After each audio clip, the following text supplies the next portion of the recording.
Welcome to TwistedBrush Pro Studio. In this tutorial you will learn how to undo or redo an action and how to use the Restore Point feature in TwistedBrush. The undo and redo options allow you to correct errors, change your mind or experiment with different options.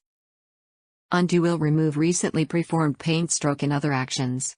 It can be activated from the undo icon on the menu bar, from the edit menu, shortcut keys, or from the quick command panel.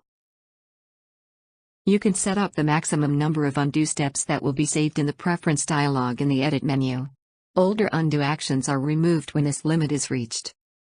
Max undo mem is the maximum number of megabytes that will be used for storing undo steps. A value of 0 means that TwistedBrush Pro Studio will dynamically determine the best memory usage. Redo will restore steps that you have undone.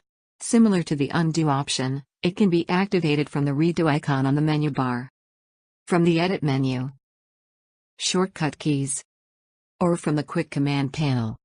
In addition to undo and redo, consider restore points and manual backup as other options for controlling your recovery process.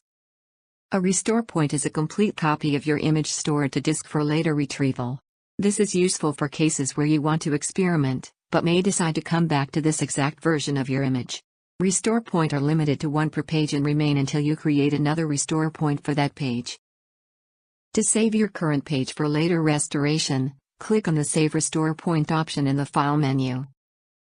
The Revert to Restore Point will restore your last restore point for that current page. Automatic restore points are also created at various points. These points are when the normal undo action will not be available, such when resizing a page. An automatic restore point can be recovered using the undo action. When all the normal undo steps have been restored and undo is activated again, a dialog will appear asking if the restore is desired.